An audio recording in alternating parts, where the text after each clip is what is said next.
tells me it's 5:01, so let's convene our agenda setting meeting, and I think we do have a roll call, don't we?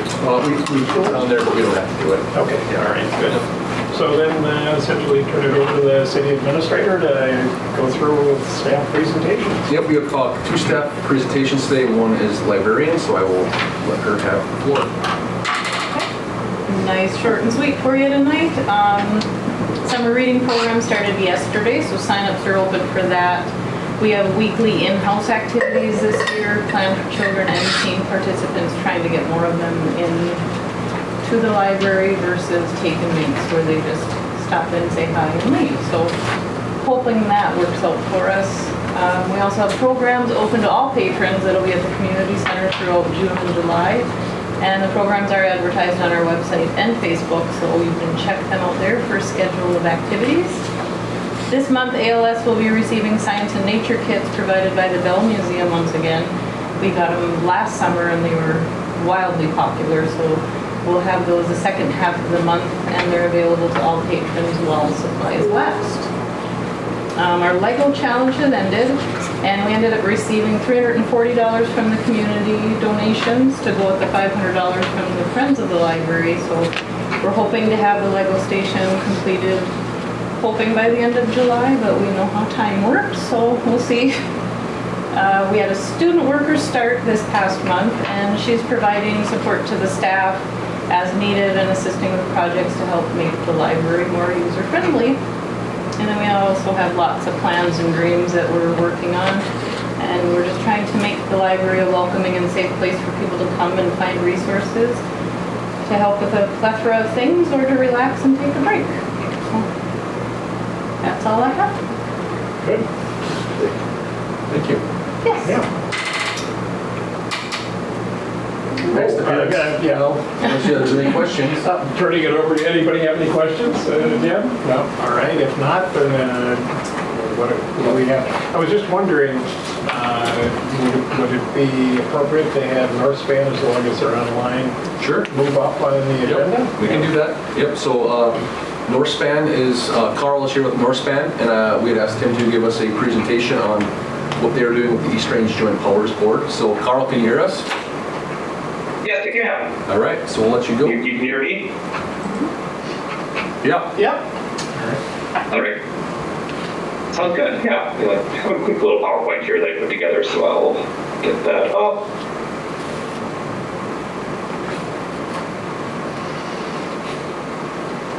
All right, seeing that? Yes. Great, yeah, so just wanted to give you a quick overview of what we've been working on with the Joint Powers Board, and it's really good timing here too, so we're kind of wrapping up a fiscal year at the end of June, and also wrapping up a 3-year strategic plan. So just some quick background on the Joint Powers Board. I know I've met a number of you, but some of you are very new faces that I see, so just give you a little information on what the Joint Powers Board is. It was founded in 1984, it's a 4-member board, a joint economic development authority between Aurora, Bowabic, White Lakes, and the town of White. We have an annual budget of about $110,000, so relatively small. We do a lot with it. For a long time, the Joint Powers Board had a staff person who was based in Aurora City Hall, but North Span, as an organization, came on board as consulting staff in 2019. And that kind of gives the Joint Powers Board a more flexible approach in that we have 8, soon to be 9 staff, so we can have people with different expertise playing in different areas and managing certain parts of the Joint Powers Board's affairs as necessary. So we've got that. And as I mentioned, we've built these 3-year strategic action plans that really lay out our priorities for that time period and we focus us on what we want to take care of at that time. And it's a model with the 4 communities collaborating that's really well regarded across the region. I think half the time when we're in an IRRR webinar and they're talking about some new program that groups can go on and collaboratively, they'll say, it's a great program that people could collaborate on like they do with the East Range Joint Powers Board. And I think it's been proven for almost 40 years now as an effective model of ways to pool some resources and get things together. And the purpose, which has really been established since the beginning, so doing area-wide development strategy for the East Range, promotional materials, doing public relations, so their outreach on behalf of the region, researching some potential programs, funding opportunities, things that are out there to help drive investment in this region, and coordinating and facilitating those efforts with public and private sector in this area. So there are 4 members of the board. They include the mayors of the 3 communities and Jody, who's the town-wide clerk. And staff, we have Sherry Grams, who is the administrative assistant, among many other things, different hats she wears, but she's been with the Joint Powers Board for a while now. And there are 2 of us at North Bend who handle a variety of the Joint Powers Board work. So my colleague Miriam, who could not be here tonight, she's actually off all week because her daughter's getting married on Saturday, but she's really been the person who's been the boots on the ground for the past year or so, and then with me here in a little more of a background role these days, but still around fairly often. And then, as I mentioned, we have our other staff who can plug in and do things like manage the loan fund, compile minutes, people with different specialties and expertise that we can just plug in and use when it makes sense. And we really like to emphasize that the Joint Powers Board is operating within this broader network of people. So we realize we can't do all economic development on our own, given the size of the organization and resources we have available. So we've done a lot of work to really just make sure we have those strong relationships with those different regional partners, whether that's IRRR, some of the Small Business Development Center people who are consultants who can help out with businesses if they're just starting up, need a business plan, something like that. They're free, so we're feeding people to those resources when it makes sense, trying to make sure that people are getting clean and easy resources, easy to access, and then when there are funding opportunities that are outside the area that we can bring in that enhance that capacity, that's a big piece of what we're looking forward to. So, as you mentioned, we're kind of wrapping up a pre-fiscal year strategic plan that we put in practice, would have been in 2020 to go through fiscal year 2021, which starts in July 2020. So we've been through those 3 years now, and that strategic plan had these 6 major priorities, and so I'll walk through each of them in a minute here to talk about what we've been doing in all of them, but it includes identifying and utilizing resources to attain fiscal stability, promoting the East Range to attract and retain businesses and residents, providing a wide range of housing options to meet diverse community needs, expanding high-speed internet to all, creating community accountability processes to inform residents, and creating welcoming community packets to encourage civic engagement. So the first one of those strategic directions, this is really kind of an internal one, just trying to make sure that we have the resources that we need to keep the Joint Powers Board going, and then also to then expand the capacity of it and our partners. So we've been able to keep funding stable for the Joint Powers Board over these 3 years. We've also gone after some additional pots of money when it's made sense for things like managing the blended broadband program, which was a pretty big undertaking that brought in a lot of resources from the Blinded Foundation to our region and beyond. We really helped drive the coordination of that, so we've got some added funding for that, and in a couple other places we've done that too. Some grants to support Trails work would be another example there. We've also supported the communities, so for Moab, Great Lakes, etc. They're going after grants from other partners, certain community projects, and then we're a fiscal agent for those grants. We can kind of support community organizations that might not have that capacity. So again, just giving people more resources and conveying that to the community through newsletter or other opportunities to get the word out. And it's been a big part of what we've done over this past 3 years. Second strategic direction, thinking about promoting the East Range to attract and retain businesses, really kind of the core function of the Joint Powers Board, probably where we spend our most time. So it's doing a lot of business retention and expansion visits. We did a whole round of them back about 3 years ago, and then Miriam's right in the midst of another one right now, just meeting with businesses across the area to understand what's going on in their worlds, how we can support them, what makes the most sense going forward. When COVID hit, we managed a disaster relief loan program that took advantage of some funds that the Joint Powers Board had staying around, and then later was also matched by a substantial amount of IRRR money, so we were able to make almost $200,000 worth of loans to businesses to support them through that crisis. And that money which we loaned out is now slowly revolving back in as people make their payments on their loans, and as that money comes back to us, it'll be ours to do what we want with. So we'll be probably rolling out a new loan program in the next year or so, be able to further support businesses for maybe more positive reasons that we did during COVID, looking at potential expansions or things like that. The Joint Powers Board website that didn't exist before we came on board, so now we've got that up and running and collecting regional assets on there.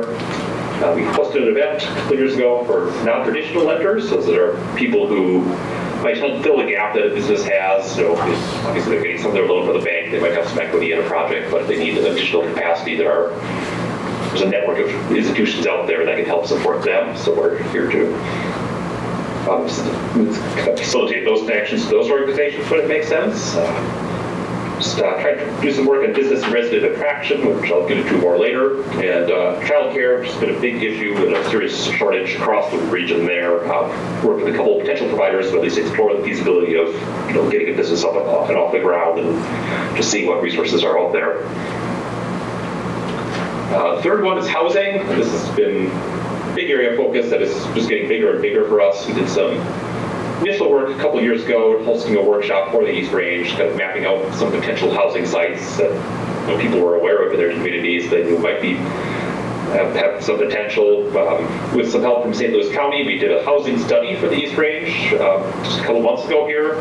That's a really useful background piece that will allow us to make really a case to developers saying, we have the demand to build new housing. We know that we need it. So we're doing that, and we're really excited over the next 18 months here. We're getting going on this Housing Institute program that Minnesota Housing Partnership has. It's a series of workshops that will walk us through to really try to build that local capacity and addressing the housing need, which exists and will probably exist only at a greater level, especially if we look at that new range hiring a lot of people and potentially getting up and running more and more over the next few months. So really going to be a big area of focus going forward here. Then when there have been specific housing projects that have come up, we've been able to help out on some of those. Wabic's been going after some money for their school redevelopment project, so because they had that one kind of ready to go, we were able to help that along as they applied for things with that. Four was a big area of focus earlier in this 3-year cycle. We spent a lot of time on broadband and internet connectivity in the region. Guiding that collaborative effort on the East Range and in some neighboring areas too, that we were able to kind of shepherd along. We did a large feasibility study for the whole area, which looked at the cost of doing broadband expansions, and as a result of that and some of the funding that's been made available from the state in recent years, MediaCom has built out some real projects in the East Range. So looking at some in the Giants Ridge area, Scenic Acres portion of Cottaboy, it's kind of on the southeast side of Embarrass Lake, and then Wabic Township too. So at least according to the state and federal maps, the East Range is supposedly now served by broadband, or will be when these projects are done. But we do know there are still some gaps out there that we need to work on, or just issues with service, and so that's going to be the focus on broadband going forward. Number 5 is a little more of an internal strategic direction. It's just working on building accountability within the organization and just making sure we're communicating well with residents. So we developed a flow chart that we now use when a business comes to us, making sure we're referring them to the right places, not sending people in circles or getting lost and try to get them their information. So just trying to be as efficient as possible. There's a Joint Powers Board newsletter that's now up and running, going to a list of 100 some stakeholders we have for the East Range. Certainly welcome more people if you're not on that list. We have to take that information. We've also updated some of our reporting methods. We have a standard monthly board report that you may have seen that we submit to the Joint Powers Board that kind of lays out where we are on each of these strategic directions and some of the actions under them. So just making it clear what we're doing, and then as North Span, when we're attending other regional events and other capacities, maybe not even representing the Joint Powers Board, we're reporting back on those through that, because that's just an efficiency we can deliver.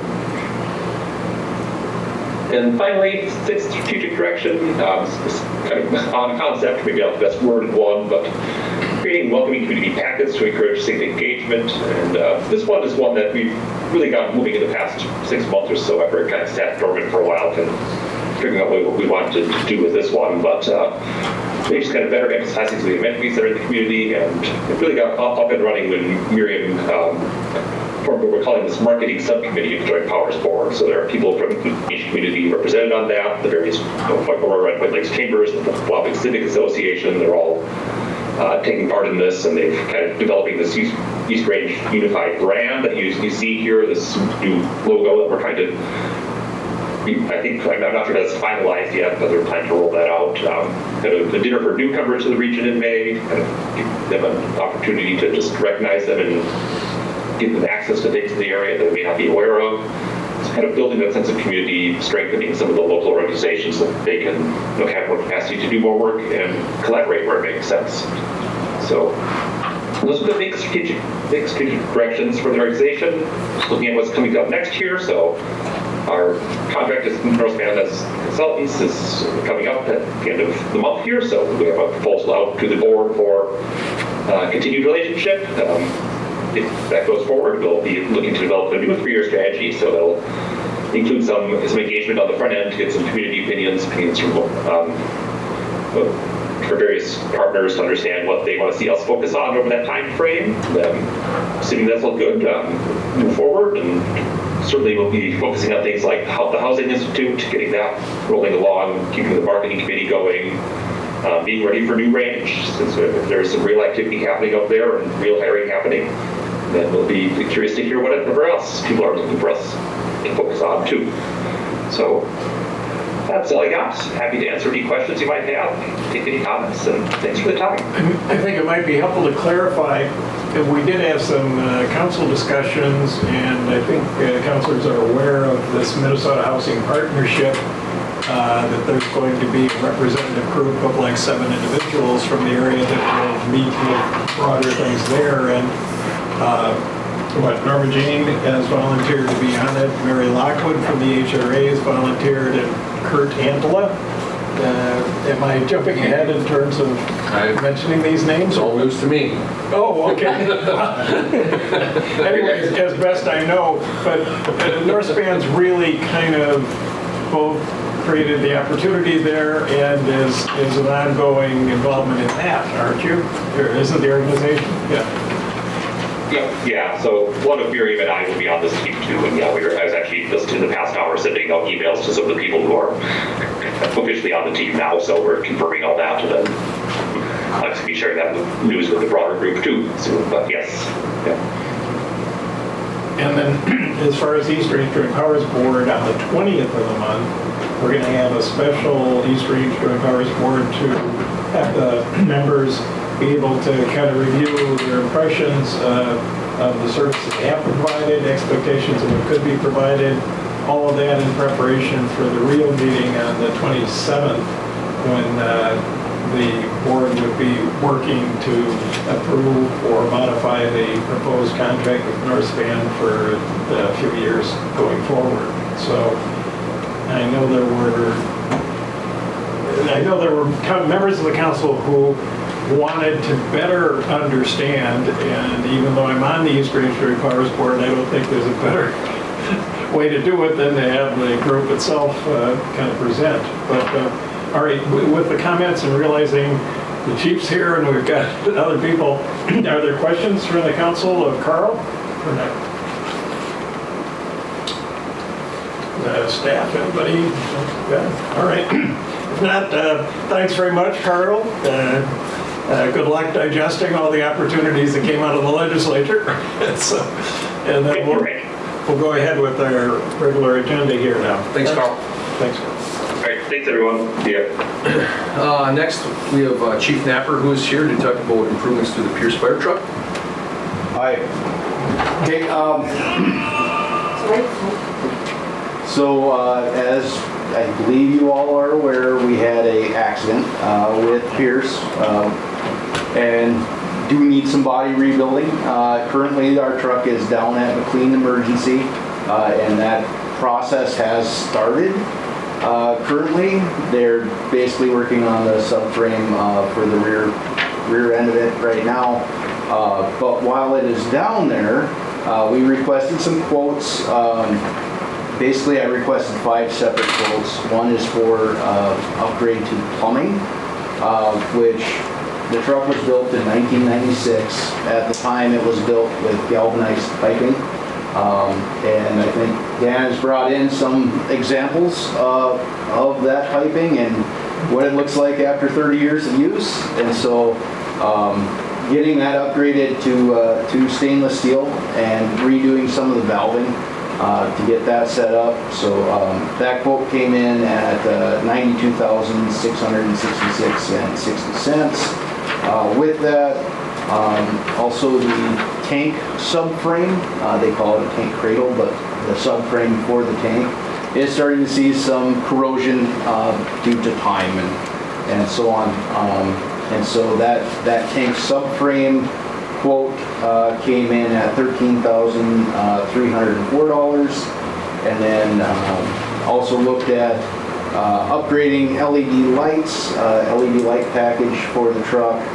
That one, I believe, came in at about $25,000. We'd probably hold on that for now and not do that, but look at out-year funding to take care of that piece. Another was our 120 volt generator, getting rid of that and doing 12 volt scene lights. That one, I believe, came in at 14,000-ish. Again, I think we'd wait on that one. And then the last one in that quote package was the frame restoration. And yeah, the truck is, almost 30 years old at this point. It is in really good shape, but it's starting to rust in places. Like the air tanks for the truck itself are starting to rust. There's some issues there, so frame restoration makes sense. So I guess what we're looking at trying to do is redo that plumbing, go upgrade to stainless steel, do the tank subframe so that is secured and set up for the next many years, and the frame restoration, which also sets up that chassis for the next probably 15 to 20 years. So that's really what we're trying to do is take our current truck and make it for another 15 to 20 years based on these restorations, basically. Just so the council's aware, to buy a new engine similar right now is about $850,000. And even if we ordered it today, we wouldn't get it for 2 years. And that's just the way fire trucks are right now. So anyway, I believe this model fits for us. We'd like to keep that Pierce going. I think that's going to be a great #1 truck for us for many years to come. And then, long range, we'd like to look at maybe getting rid of our #2 engine and our water tender and going to a pumper tender. And that's more of a long range plan. Doesn't necessarily fit this, but that leaves our Pierce as a #1 truck, 6-man cab, basically for now and 15 to 20 years in the future. So in all, we're looking at about $123,500-ish to get all of this completed. And we'd love to do that while it's still down there. It will be cheaper to do it now while it's currently in phases of rebuilding, rather than to drive it back and then bring it back down at a later date. So it would definitely behoove us, I think, to do this now rather than. Yeah, you were explaining that the facility at which the engine's currently sitting is like, what, the premier or the only? Yeah. It is the only Pierce, in the 3-state area. It is the only Pierce manufacturing facility, I guess.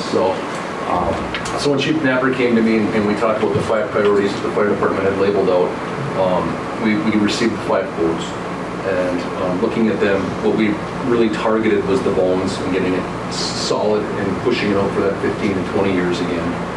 The 2 that he had mentioned that we're not going to do, we feel that we could bring it back, budget for that later, and come up with competitive bids. That's electrical, scene lighting is things that we could have people in Duluth do in Grand Rapids, so we could get competitive quotes for that. How we would fund it is we do have $89,000 in the fire department equipment replacement fund. The fire department did do some standby work, which came up with about $4,500 in revenue, $4,600 and change that we could throw towards that. The legislature gave us $73,000 for fire law enforcement as a grant. I talked with Becky in White Lakes, and what we decided to do is a 70-30 split. So our 70% of that money is going to go to police, and then 30 will go to fire. So that's about $21,500. So with those dollars in place, we're at about $115,000, and we're short about $8,400. So what I would recommend is, if they don't get any more firework by the end of the year, we could take some ARPA funds at the end of the year, or we can see where we're at. But only be about 8,000 short right now, I think. It's really a no-brainer to pull the trigger on that. Yeah. And as far as like the DNR staffing, we kind of got lucky because the DNR broke 2 of their track vehicles, so they called us to staff for them. So we got 4 days of staffing out of that. I don't know that we'll get any more of those days, but it's also getting quite dry out there. And, in fact, they just opened up severity on the Forest Service side, so there is a potential for one of those fires that would help us, I guess. So that is for you to consider on the council agenda. Great, we'll have that under old business, I think, right? So, Any questions? Or- Yeah. It just makes sense as long as it's there. If you do it later, you'll have to go through the cost of getting it down there again, and the delay of it being out of service a second time. Yeah, the life extension on something that otherwise would cost like $800,000 to replace, far more in line with our finances, that's for sure. Yeah. Councilors, any further questions? No? All right, well, thanks, Chief. Keep up the good work. Have a good night. I'll go back to work.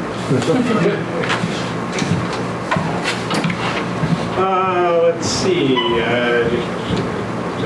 North Bend, should we, administrator updates? I'm going to save my updates for the meeting, and Okay. I don't know if there's anything. City attorney? Anything with that? Just met with Luke and Lindsay today with the marijuana law passage. You know, we had our ordinance, and now we have to kind of adapt it to what the law that's been passed by the legislature. And we don't have much time, so we're trying to get something maybe on the second meeting in June. But we're meeting again next Tuesday and see where we're at with our ordinance. I'm anticipating when we go to the League's annual conference in Duluth, there are going to be like major breakout sessions trying to digest it from the city's We perspective. did something in anticipation, and then the law is the law now, and so now we have to react to that. And then going forward, it'll probably be amended or modified again, but, you know, we're just trying to be proactive. Thank you. Anything else? No? That'll be it. All right. Let's see. Josh for the. Yeah. Yep. So no, that would be good. That's it. Let's see. All right. So you're going to make your presentation to us during the Yes. actual meeting? Yeah, Okay. and then I'll give some additional updates at that time as well. As long as it's kind of a discussion period, any other matters that folks think we ought to just toss around between us? Or something that, since we're not taking actions on things at this point, don't know that there's any particular limitation from the agenda itself. But we are close to running out of time before the regular meeting, so unless I don't see any eager hands rising or anything, so. Couple residents at Iron Gate would like to see if you guys could fix the potholes to make it easier to get to the walking paths. To get easier to what?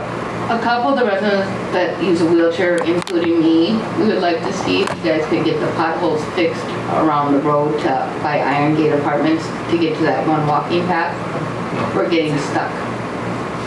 We don't know who the parking lot belongs to, but we're getting stuck there and we can't get to the path easily or get back to Iron Gate. I think that could be put into a complaint form that the city has, that it would go to the administrator for direction to whoever on the staff, but thanks for your comments. Thank you.